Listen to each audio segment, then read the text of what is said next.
اس کے بعد درود شریف کے بارے میں گفتگو ہونے لگی۔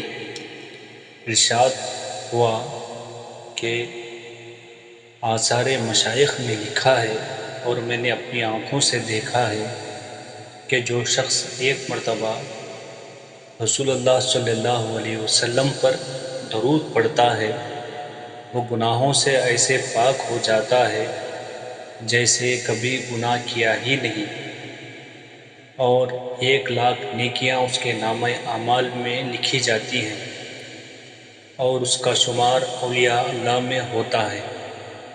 پھر فرمایا کہ صحابہ و تابعین اور مشائخ کے طبقات نے درود شریف کا وظیفہ مقرر کیا تھا۔ اگر کسی دن ان کا یہ وظیفہ فوت ہو جاتا تو اپنے تئیں مردہ سمجھتے اور ماتم کرتے کہ آج کی رات ہم مر گئے تھے۔ اگر زندہ ہوتے تو سرور کائنات صلی اللہ علیہ وآلہ وسلم پر درود بھیجتے۔ اس کے بعد ارشاد کیا کہ ایک مرتبہ خواجہ یحییٰ بن معاذ رازی رضی اللہ تعالیٰ عنہ کا وظیفہ درود فوت ہو گیا اور 3,000 بار درود شریف پڑھا کرتے تھے۔ خیر، جب وہ صبح اٹھے تو اس طرح ماتم میں مشغول ہوئے کہ گویا سچ مچ کوئی مر گیا۔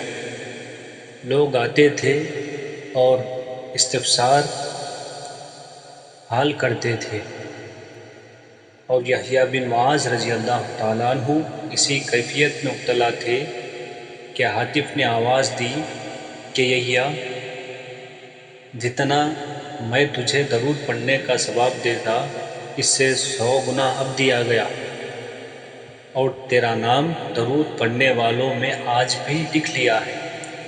اس موقع پر شیخ الاسلام پرآشوب ہوئے اور یہ حکایت فرمانے لگے کہ ایک شب خواجہ سنائی رحمۃ اللہ علیہ نے حضرت رسالت مآب صلی اللہ علیہ وسلم کو خواب میں دیکھا کہ حضور صلی اللہ علیہ وسلم اپنا روح مبارک ان سے چھپاتے ہیں۔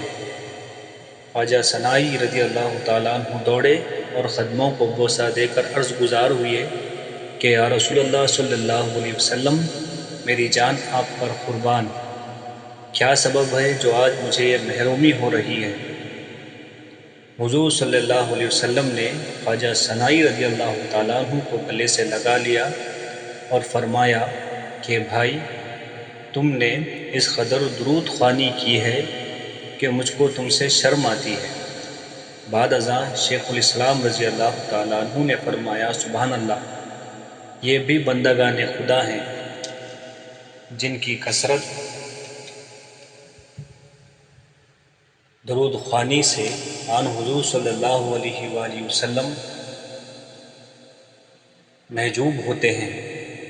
ہزار رحمت ان کی روحوں پر۔ پھر اسی محل میں فرمایا کہ یہودیوں کا ایک گروہ بیٹھا تھا۔ ایک مسلمان فقیر نے آ کر ان سے سوال کیا۔ اسی وقت اتفاقاً حضرت علی کرم اللہ وجہہ بھی سامنے سے گزرے۔ یہودیہ نے حضرت علی رضی اللہ تعالیٰ عنہ کو دیکھ کر بطور تمسخر کہا کہ دیکھو، شاہ جوان مردہ آ رہے ہیں۔ وہ مسلمان فقیر امیر المومنین علیہ السلام کی خدمت میں حاضر ہوا اور اپنے فقیر و فاقے کا حال بیان کرنے لگا۔ حضرت رضی اللہ تعالیٰ عنہ سمجھ گئے کہ اسے میرے پاس آزمائش کے لیے بھیجا گیا ہے، لیکن اس وقت حضرت علیہ السلام کے پاس کچھ نہیں تھا۔ حضرت علیہ السلام نے اس کا ہاتھ پکڑ کر 10 دفعہ درود پڑھا اور اس کی ہتھیلی پر دم کر کے فرمایا مٹھی بند کر لے۔ اس نے تعمیل کی اور یہودیوں کے پاس واپس گیا۔ انہوں نے مٹھی کھلوائی تو اس میں 1 دینار تھا۔ اس روز کئی یہودی مسلمان ہو گئے۔